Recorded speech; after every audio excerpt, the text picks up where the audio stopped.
Resumen imposible.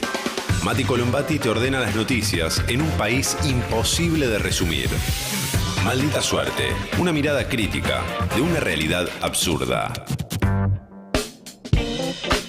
Y ahí va, martes 4 de marzo, con un Milei atrapado en sus estafas, rezándole a Trump por un salvataje.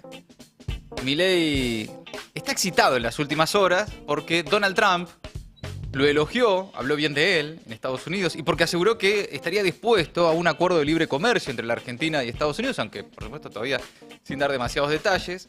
Pero hay tensión en los mercados, hay mucha expectativa. Bueno, ayer y hoy feriado en la Argentina, pero ya hay algunas advertencias, mientras el presidente se pelea con Carlos Pagni en Twitter y con todos los que advierten que el dólar está atrasado por estas horas o que se viene una devaluación, etc.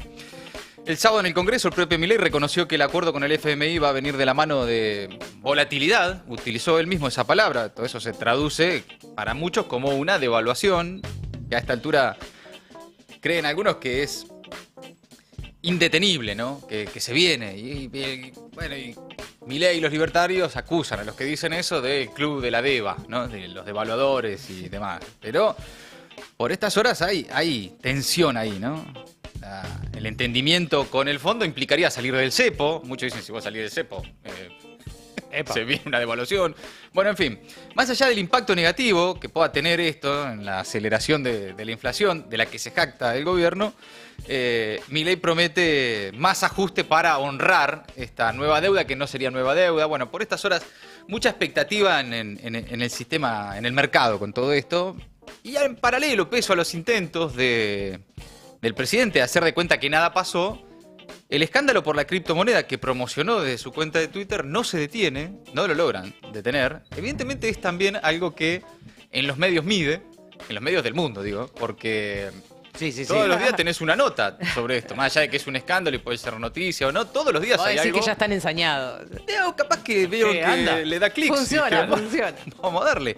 Clickbait total. Pero hay novedades también. El estudio jurídico Burnick Love de Nueva York confirmó que antes del 14 de abril va a haber una presentación colectiva en el distrito sur de Nueva York. Lo publicaron en Twitter en las últimas horas. Otra vez el Wall Street Journal, la publicación económica más prestigiosa de los Estados Unidos, en el corazón de Wall Street, publicó este martes una biografía de Hayden Davis, el empresario que estuvo detrás del lanzamiento de la criptoestafa Libra. Y ayer ya le había dado el mismo diario, que no es un diario woke como el New York Times, según Milei, que lo había acusado de nombrar jueces de la corte por decreto. Todo esto frente a un gobierno, por estas horas, evidentemente nervioso, ansioso, desesperado, desnudo, ¿no? Creo que lo que venimos diciendo, quedó desnudo. Escuchás a Karina Milei hablar en una reunión que tuvo en las últimas horas, que fue a buscar inversiones mineras y qué sé yo, y decís, ok, bien. Lo ves a Santiago Caputo en esa trifulca con manes en el Congreso y dices, ok. Lo ves a Milei dando entrevistas grabadas sin poder establecer ahí una narrativa, como se dice ahora, un relato más o menos creíble, decís, ok, el famoso triángulo de hierro está más complicado de lo que parecía. Y todo esto en un contexto de tensiones, que el propio establishment les está advirtiendo al gobierno nacional, esperando ahora por tomar nueva deuda para sostener el plan económico. Bueno, en fin, mientras tanto, mientras todo eso sucede, otra estafa, otra novedad de estas horas. Quiero que nos enfoquemos en esto, porque se denunció desde Juan Grabois y la UTEP una ampliación de la denuncia contra Sandra Petovelo, porque ahora encontraron, además de nuevos alimentos pudriéndose en galpones, útiles escolares. A nada del comienzo de clases, mañana comienza en la provincia de Buenos Aires y en muchas de las provincias ya comenzaron en la mitad del país. Ahí el abogado y dirigente de Argentina Humana, Juan Grabois, junto con Alejandro Peluca Gramajo, el secretario general de la UTEP, la Unión de Trabajadores de la Economía Popular, presentaron ayer una ampliación de la denuncia contra Sandra Petovelo, ministra de Capital Humano, el superministerio que le dieron a Sandra Petovelo, que tiene como trayectoria ser la que contiene emocionalmente al presidente, no mucho más, por incumplimiento de deberes de funcionario público. Según informó Grabois a través de sus redes sociales, son compañeros que ingresaron y documentaron lo que está ocurriendo en el mismo depósito donde anteriormente se encontró comida en mal estado. Los testimonios recogidos indican que ahí los residentes del barrio Las Flores fueron testigos de esta situación, observaron ahí útiles escolares, mochilas, cartucheras, lápices, alimentos y otros recursos que actualmente se están negando a la población más vulnerable, los más castigados. O sea, todo eso no lo reparten, vaya uno a saber por qué, pero está ahí, arrumbado en galpones. Grabois dijo que este hallazgo corresponde a solo uno de los 13 depósitos que administra el gobierno nacional. Dijo que la historia se repite porque el Poder Judicial es cobarde. Señala que a pesar de haber obtenido fallos favorables en todas las instancias judiciales que obligaron a la distribución de alimentos, la ministra Petovelo aún no ha recibido ninguna sanción por esas irregularidades. Bueno, en su denuncia, Grabois vincula esta situación con lo que denomina la puerta giratoria del poder y la impunidad que caracteriza a los altos funcionarios gubernamentales. Cuestiona el mensaje que se transmite a la sociedad cuando, según dice Grabois en su cuenta de Twitter, el presidente, su hermana y sus amigos son todos delincuentes a cielo abierto, dice Grabois, que agrega también que bueno, en esta nueva presentación judicial se enmarca una serie de acciones legales previas, iniciadas por Grabois, por la UTEP, por el CELS también en su momento, el Centro de Estudios Legales y Sociales, contra el Ministerio de Capital Humano por la retención y falta de distribución de recursos destinados a comedores. Ustedes se acuerdan de esta historia, ¿no? La cantidad de toneladas de alimentos que estaban guardadas en comedores del Ministerio de Desarrollo Social, ex Ministerio de Desarrollo Social, y que según el gobierno era solamente yerba, ¿no? Y bueno, ustedes se acuerdan esa historia con Leila Yanis, ex funcionaria ahora del gobierno, recorriendo los canales de televisión con paquete de yerba diciendo acá no hay nada, y después resultó que sí, que había alimentos que no estaban enviando a los comedores, que interrumpieron el envío de esos alimentos que ya tenía en su poder el Estado. No solo dejaron de comprar, sino que los que tenían dejaron de repartir,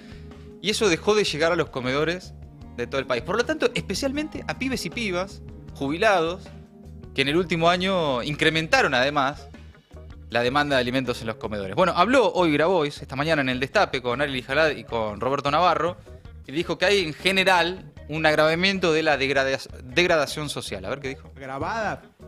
Hay un agravamiento de las situaciones de degradación social multidimensionales en los sectores más empobrecidos, es decir, peor calidad de alimentos, menos alimentos, un clima de violencia que no es violencia exclusivamente criminal, ¿no? Sino de mucha violencia barrial, de la gente muy mal, psicológicamente. Muy difícil conseguir laburo, muy difícil. El que lo tiene lo puede perder, tiene miedo de perderlo. Los sueldos no alcanzan. Los ingresos del trabajo informal están por el piso. Y efectivamente, pibes que están al final de la fila del comedor y no consiguen llenar el tupper. Y esto viene pasando desde la devaluación, cuando el gobierno ingresa, que hace esa devaluación tan grande, que se pasa a precios y se pierde muchísimo poder adquisitivo, sobre todo en los sectores que no pueden recuperar nada por paritarias, que son los del salario mínimo, los jubilados y los informales. Sí, el problema de los abuelos, que no tienen más los remedios gratis, que no tienen más la asistencia de un comedor, porque efectivamente, como les decía antes, vamos a suponer que se pudo restituir con mucho esfuerzo el 10-15% de la ayuda estatal, y que con mucha solidaridad la Iglesia, nosotros, impulsando campañas de donaciones, logramos cubrir otro 35%, bueno, estamos con el 50% de la capacidad. Y lo de los útiles es tremendo, Roberto, porque la canasta escolar está altísima. Vos vas a cualquier librería, todos los que tenemos pibes en la escuela pública, o en la privada, no importa, porque hay un montón de gente humilde que lleva sus humilde, clase media, laburadora, que lleva a sus hijos a escuelas parroquiales o escuelas privadas que tienen la cuota subsidiada y que no pueden comprar los útiles, no pueden comprar la mochila. Y la verdad que ver ahí útiles y mochilas tirados como si fueran esas hogueras, viste, que hacía Savonarola, que en las películas de libros que les tiraban nafta y se prendían fuego, están en una situación parecida a eso. O todas ahí amuchadas. Bien, ahí está. Juan Grabois esta mañana charlaba acá con Navarro y con Ari Lijalad, que fue quien inicialmente acá en el Destape publicó aquella nota que revelaba la cantidad de toneladas de alimentos que estaban a punto de pudrirse en comedores, perdón, en galpones de del ministerio y que no estaban siendo entregadas a los comedores, ¿no? Ahí Grabois mencionaba también a la iglesia. Bueno, sobre la retirada del Estado y el avance del narco en los barrios, Jorge García Cuerva, arzobispo de Buenos Aires, habló esta mañana, reclamó una presencia inteligente del Estado en los barrios populares porque su retroceso genera que el narcotráfico ocupe su lugar, y explica de qué manera. Fue esta mañana en Urbana Play, a ver. Seguimos insistiendo con que resaltar algunas políticas que plantean una presencia inteligente del Estado que garantiza que por lo menos hay un articulador general que no permite el avance de otro Estado que es el narcotráfico, ese Estado paralelo que desgraciadamente en muchos barrios está sucediendo. En muchos barrios está sucediendo, ¿no? Los ajustes de cuentas que significan muertes de un lado o de otro. Ayer yo fui párroco en el barrio San Pablo, en Tigre, y anoche mataron allí a quien fue en su momento, muy famoso por ser un secuestrador importante, y fue un ajuste de cuentas, se mataron entre ellos, ¿no? Entonces, digo, esto pasa cuando el Estado se retira, y entonces para nosotros es importante que el Estado esté presente, con todas estas cuestiones ligadas a la vivienda, ligadas a las cloacas, ligadas a la educación, ligadas a los microemprendimientos. Bueno, muy claro, ahí Jorge García Cuerva, arzobispo de Buenos Aires, un hombre muy cercano a Francisco también, advirtiendo esto que de lo que venimos hablando hace rato. Porque ¿qué pasa cuando el gobierno no reparte alimentos y los deja pudriéndose en un galpón? ¿Y qué pasa cuando se guarda los útiles que están necesitando por estos días los pibes para ir a las escuelas? Cuando no reparten ni siquiera frazadas. También recuerdo que se encontraron en galpones frazadas para salir a repartir en pleno invierno a la gente en situación de calle y no la repartían. No, el nivel de inhumanidad que manejan es tremendo. Sin duda, de crueldad, ¿no? Esto lo venimos diciendo, es la crueldad del poder, es la expresión máxima de la crueldad del poder, ¿no? ¿Y quién reemplaza eso? Que es lo que venís contando vos. El narco, mirá... Y de lo que hiciste mucho hincapié también en el documental, ¿no? Sí, si quieres lo compartimos, porque más allá del autobombo y la autorreferencialidad, me parece importante el testimonio de Jonathan Castillo. A mí me impactó mucho cuando hicimos el documental, porque ya el año pasado, cuando ibas a los barrios y recorrías, decía, wow, ¿qué cambió con Milei? Porque la verdad que la situación era compleja, había ya pibes en los barrios, había pibes en la droga, había fragilidades, y vos ibas ahí a buscar las consecuencias de la política económica de Milei y te encontrabas con las razones de su triunfo también. Ahora, ¿qué cambió con Milei? Todos te decían, no importa con quién hables, que la retirada total del Estado la está ocupando el narco. Y cuando vos dejás de mandar alimentos, el que manda los alimentos es el narco. Si vos dejás de mandar útiles, el que reparte útiles es el narco en los barrios. Ese lugar que el Estado deja vacante, lo ocupa el narco. Y después se preocupan, o dicen preocuparse, cuando suceden hechos violentos, ¿no? De todo tipo de violencia, no solo de choreo y afano, sino todo tipo de violencias, y bueno, la culpa parece ser siempre de otro, ¿no? Así lo contaba Jonathan Castillo, de la Federación de Cartoneros, en el documental que hicimos el año pasado, La Argentina de Milei. El narco que maneja el barrio fue a preguntarle a una cocinera qué necesitaba porque no estaba haciendo de comer para la gente, que no tenía mercadería. El chabón que hizo fue porque tiene poder, plata, droga, maneja los hilos, fue y compró un camión de mercadería. Y la señora, ¿sabe lo que dijo? Cambió su visión hacia el narco. Ya no lo ve como tan malo. No era tan malo, ahora son más buenos. Esto es lo que propone Milei. También el padre de Toto de Bedia, acá en la ciudad de Buenos Aires, explica qué genera la exclusión en los barrios, qué representa, cómo impacta esa exclusión, quiénes ocupan los lugares que deja el Estado al retirarse por completo. Y por supuesto, la exclusión es el caldo de cultivo del crimen organizado, de la trata de personas, puntualmente del narcotráfico, gente que ve la necesidad y entonces, bueno, hay que bancar el comedor. Bueno, te ayudamos, por eso gente que tiene que lavar dinero o lavar su imagen. Pero van ocupando lugares. Van ocupando lugares, sí.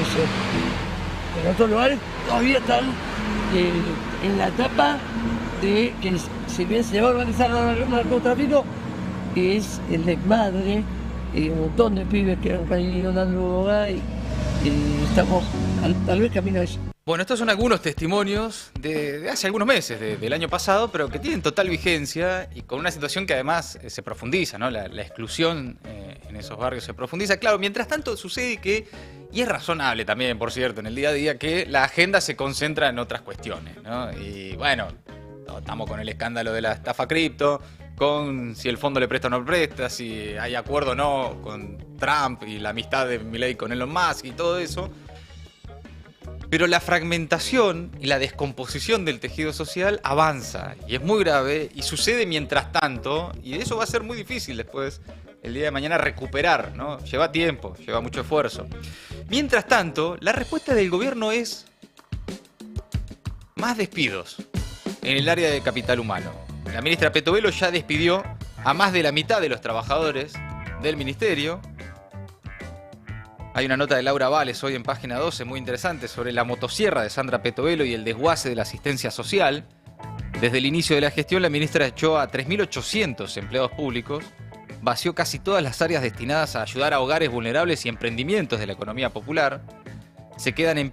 Solo quedan en pie la asignación universal por hijo y la tarjeta alimentar. Dice la nota que desarmó, por ejemplo, la Subsecretaría de Políticas Sociales, que tramitaba ayudas para las familias pobres, y también las de emergencia por razones de catástrofes.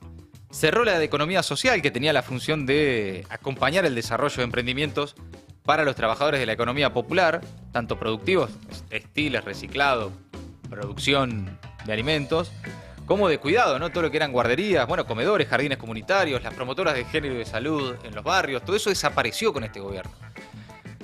Los despidos fueron tan masivos que 2 edificios del ex Desarrollo Social, el 25 de mayo en la sede de lo que era la Secretaría de Economía Social y el de la calle Moreno, que era la Dirección Nacional de Emergencias, quedaron vacíos. Hay 2 edificios vacíos, totalmente inutilizados, porque la totalidad de los trabajadores de esa sede fueron echados.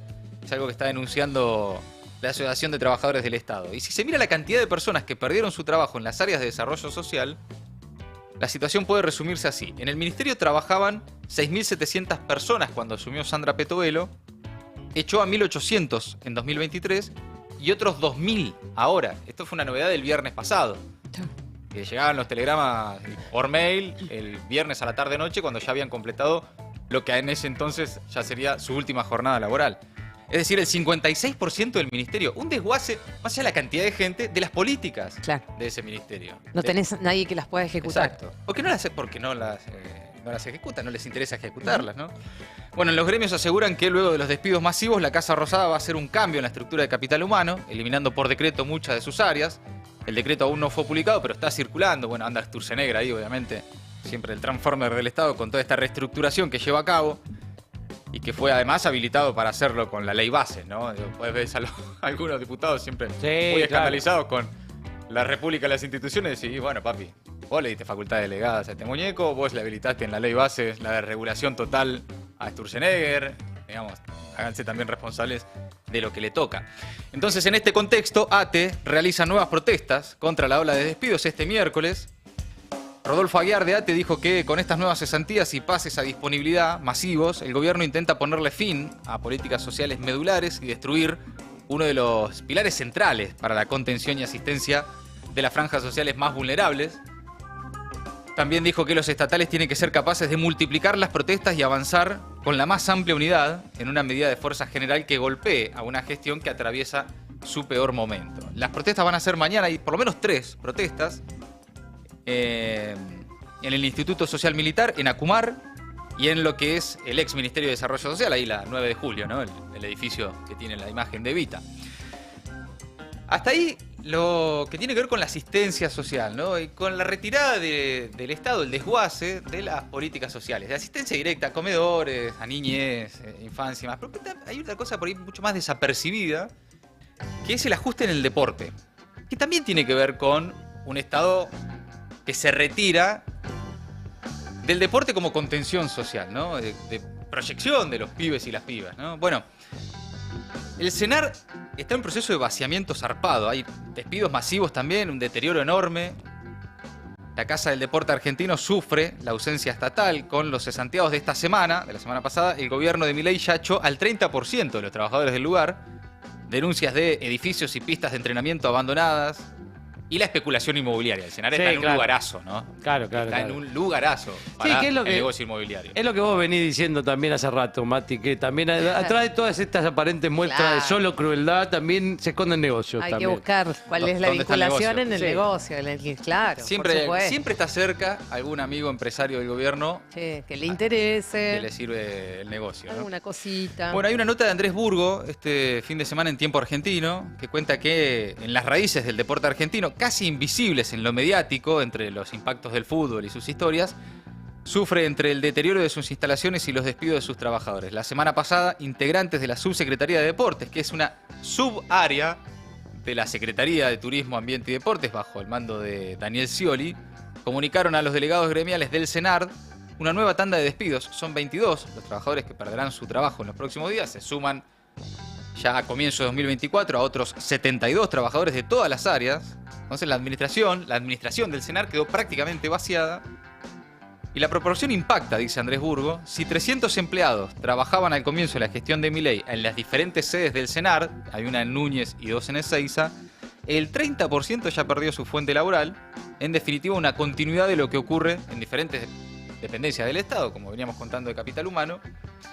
El CENAR, para quien no sabe, es el Centro Nacional de Alto Rendimiento Deportivo, la casa del deporte argentino, por diferentes razones. Se trata del espacio de encuentro de atletas y federaciones nacionales, uno de los predios en los que se entrenan diferentes selecciones, el lugar de alojamiento de los atletas del interior que vienen a la ciudad y se alojan ahí, y donde funciona el ENAR, que es el Ente Nacional de Alto Rendimiento Deportivo, ¿no? Bueno, en este contexto los trabajadores se encuentran desde el martes pasado en situación de asamblea y movilización permanente. Algunos dicen recibir mensajes disciplinatorios también.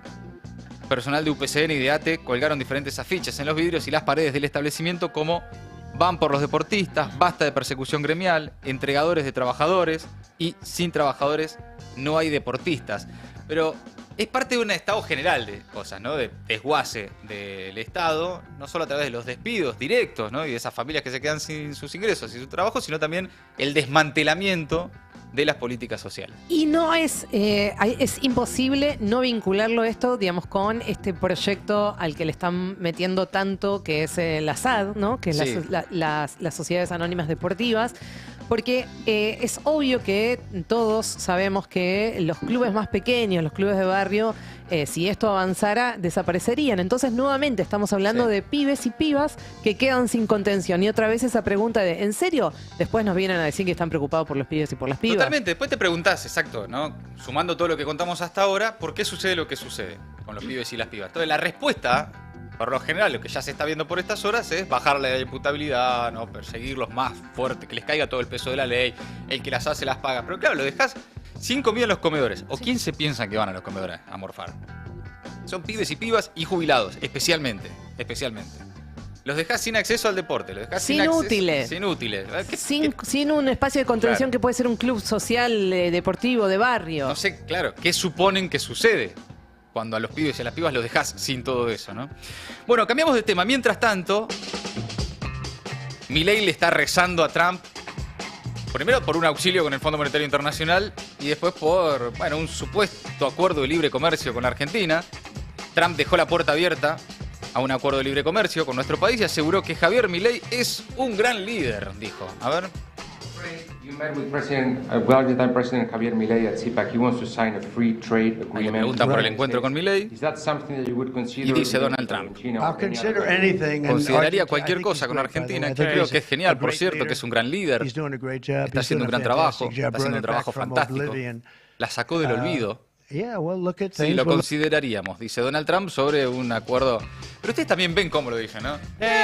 Sí, Bueno, puede ser un tratado libre de comercio, que le compre un auto usado, cualquiera de esas cosas. Puede ser. Algún acuerdo, ¿no? No solamente esto, sino Sí. que enseguida, después de estas declaraciones, Sí. habla de Reino Unido y Sí. de los aranceles. Claro. O sea, apenas concluye esta frase, que arranca otra diciendo, lo vamos a ver todo, incluso de Reino Unido, y a mí Claro. me encantan los aranceles porque son ágiles, eficientes, Claro, rápidos. pero O sea, aunque, de libre aunque comercio, fuera, nada. aunque fuera cierto cierto, aunque estuviera súper entusiasmado diciendo a viva voz en conferencia de prensa vamos a hacer un tratado de libre comercio con Argentina. Sí. ¿Ustedes se piensan que eso va a beneficiar a la Argentina? No, y además no se forma. anuncia de esta manera tampoco. No es tan sencillo de llevarlo a cabo, no es de un día para el otro. Tiene que pasar por el Congreso. Tiene que pasar por el Congreso no es y tenés que romper el Mercosur. Tenés que irte al Mercosur, claro. Tal cual. Pero bueno, por eso, en la práctica la pregunta es si este tratado es posible, deja muchas dudas.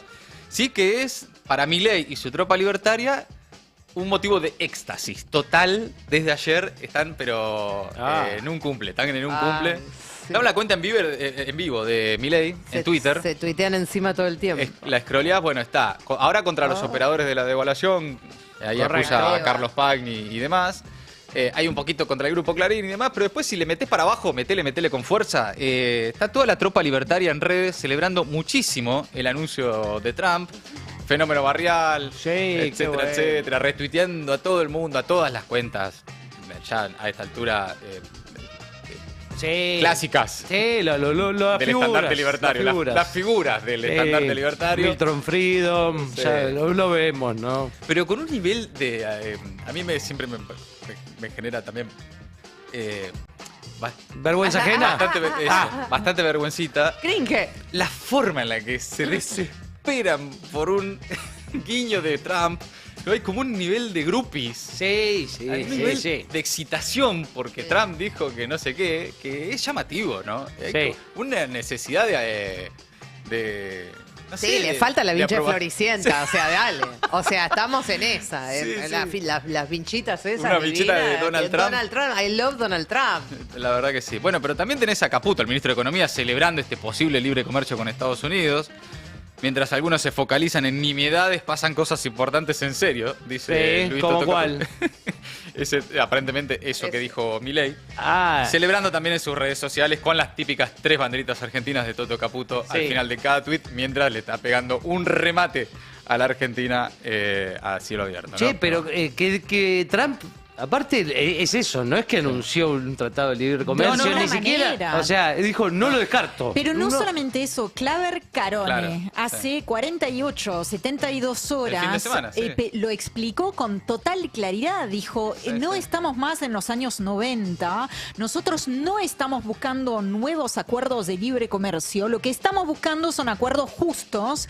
Ipso facto anunciaron la entrada en vigencia de aranceles. Mira, lo tenés a Claver Carone. Claver Carone, como dice Ori, es quien fue designado por Trump como encargado del Departamento de Estado para América Latina. Es un hombre de Trump al tanto de la situación. ¿No?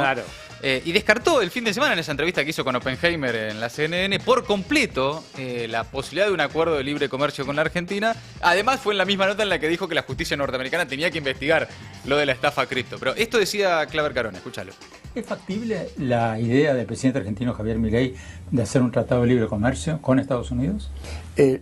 Yo creo que el presidente Trump ha sido muy claro en el sentido que no estamos buscando nuevos tratados de libre comercio. Lo que queremos son tratados de comercio justos y equitativos. Y en ese sentido, obviamente quisiéramos trabajar con Argentina. Creo que hay una oportunidad de trabajar con Argentina. Pero yo creo que algún tipo de acuerdo que pueda proporcionar más inversiones, oportunidades. Pero los acuerdos de libre comercio, como se conocían en los años 90, ya esa etapa en nuestra historia terminó. Entonces, ¿qué sería? ¿Un acuerdo de promoción de inversiones? Yo creo que es mucho más factible un acuerdo de promoción de inversiones que un acuerdo de libre comercio. Bueno, ahí lo tenés a Claver Carone, y la verdad que volvés a escucharlo de Trump, al momento en el que dice sí, un acuerdo de libre comercio con Argentina, fue como un yeah, of course. Puede ser, Cualquier cosa te llamo. Sí, lo estamos viendo. Cualquier cosa te aviso. Es un chico bárbaro ese Milei. Ya dimos. Bárbaro. Ya dimos. Claro, pero bueno, en fin, ¿en qué anda Trump hablando de él? ¿Qué novedades hay? Justamente, hablando de esa batalla comercial, después de 30 días de pausa, finalmente Donald Trump decidió de manera unilateral activar los aranceles del 25% sobre los productos importados desde México y desde Canadá. Y eso pese al TEMEC, que recordemos que existe. Mira, fíjate, lo que sucede incluso con acuerdo de libre comercio. Existe un acuerdo entre Estados Unidos, Canadá y México que se llama TEMEC y que negoció o renegoció el propio Donald Trump durante su primera gestión. Pese también esa decisión a que se implementaron por parte de Canadá y México algunas estas medidas para tratar un poco de saciar a Donald Trump en los aspectos que él había remarcado como siendo un freno a buenas relaciones comerciales que tienen que ver con el tráfico de drogas, ¿no? De fentanilo y también la inmigración ilegal. Bueno, Claudia Sheinbaum, como siempre, la presidenta de México, se refirió, bueno, al asunto, se refirió al comunicado para empezar la Casa Blanca, difundido anoche, diciendo que el texto era a la vez ofensivo, difamatorio y sin sustento, así se dice, pero además anunció su intención de responder con medidas arancelarias algunas y no arancelarias y convocó a las y los mexicanos a movilizarse. Hago un llamado al pueblo de México, a todas y a todos, a enfrentar juntos este desafío, a mantenernos con unidad. Reitero, es tiempo de la defensa de México y su soberanía. Debemos estar atentos y tener tranquilidad, cabeza fría. Es muy fuerte y poderoso nuestro pueblo y nuestra bendita nación. Convoco a las y los mexicanos a una asamblea informativa en el Zócalo de la Ciudad de México el próximo domingo a las 12 del día para compartirles las acciones que emprenderemos y entre todos afrontar juntos este desafío. Orgullosamente somos un país libre, independiente y soberano. La palabra entonces de la presidenta de México, Claudia Sheinbaum. Perdón, pero qué distinto es tener un groupie, ¿no? De presidente y alguien que es presidente de su país, ¿no? Sí, como que... sí, un poco me hace mal escucharla. Estamos otra vez en la situación de decir, che, ¿no quieres ser un poquito presidenta de acá? Algo, pero... una extensión de tu presidencia, una ampliación. No, pero sirve para ver que se puede, ¿no? Que vos podés ser presidente totalmente de tu país, defender los intereses de tu país sin necesariamente arrastrarte sin tener que arrodillarte. Poder, ¿no? Y ojo que, fíjate que las economías de México y Estados Unidos totalmente vinculadas. Claro. Entrelazadas a tal nivel que realmente las consecuencias van a ser muy cruentas para los socios comerciales de Estados Unidos. Hablando, lo que está pidiendo Claudia Sheinbaum es apoyo popular. Claro. Es eso, está como movilizando a la sociedad para que se vea. Esto también se ve reflejado, el apoyo popular, te digo, desde ya en medio de todo ese quilombo con Donald Trump en las encuestas. Ajá. De hecho, Grupo de Puebla hizo una publicación ayer para festejar la histórica o la aprobación histórica de Claudia Sheinbaum con más del 85% en febrero. Digo, en medio de este contexto, Claudia Sheinbaum tiene el apoyo de las y los mexicanos y yo creo que lo que busca es una demostración en las calles. Por supuesto que también respondieron Justin Trudeau desde Canadá, que va a activar los aranceles que había prometido en su momento, en el momento en que Donald Trump firmó el decreto, y también China, porque no lo hemos mencionado hasta ahora, pero hay más aranceles para China, se duplican, ¿no? Más 10%, entonces llega al 20% de aranceles que se suman a los que ya estaban. Bueno, China está preparando también lo suyo. Dejo acá el tema arancelario y les traje un video que se volvió viral en las últimas horas. Estamos viajando al Parlamento serbio. A ver cómo suena. Bueno, no, qué peligro eso. Tan peligroso, Gaby, que te anuncio desde ya que es un incidente que ha dejado heridos graves, ¿eh? 13 personas, claro, porque tiene color, humo, estamos viendo lo que estamos viendo acá. Tiraron las bengalas, exacto, las bengalas de colores. Bombas de humo, gases lacrimógenos. Pero adentro del recinto. Adentro, en un lugar totalmente recinto. cerrado. Qué picante. Bueno, es una situación muy compleja la que se vive en Serbia. Esa manifestación dentro del recinto, manifestación o no sé cómo, ese incidente. Es una protesta de la oposición, ¿no? Sí, que terminó en un enfrentamiento entre oficialistas en la realidad y opositores. Claro. Y tiene que ver con que la sociedad está muy movilizada, en particular los jóvenes, los estudiantes, contra las políticas del gobierno. Esto empezó meses atrás con el fallecimiento de unas 15 personas en el derrumbe del techo de una estación ferrocarril. ¿Ustedes se acuerdan? En Chile empezó con la cuestión de la tarifa del subte y terminó siendo como un movimiento masivo. Bueno, en Serbia está pasando algo así. Ese hecho puntual de esa gente fallecida en el derrumbe de un techo fue como el puntapié de un movimiento que se mantiene en la calle desde hace 4 meses y que también estamos viendo se está trasladando al recinto. Justo ese día el Parlamento tenía previsto aprobar una ley para aumentar los fondos destinados a las universidades. Pero vuelan bengalas. Sí, tremenda la imagen. Tremendo. El primer video lo pusimos porque tenía sonido, mientras que todos los demás videos no tienen sonido, solo imágenes. Pero de verdad que cuando uno tiene una visión... Para quien no está viendo, es como en las hinchadas de fútbol. Igual. Prenden las bengalas en un recital, qué sé yo. Pero con diputados y diputadas. Adentro del Parlamento, claro. A punto de votar, algo obviamente que no sucedió. No, y algunos agarran las bombas de humo y se las vuelven a tirar a otros. Acá hay varios vendiendo humo. Como los gases lacrimógenos. Acá en el Parlamento vos veis hay algunos vendiendo humo, pero no tanto. No, así. No así, no tan explícito. No tan literalmente. Como un montón, ¿no? Bueno, amigos, amigas, hasta ahí entonces el resumen imposible de Maldita Suerte. Maldita Suerte. Maldita Suerte.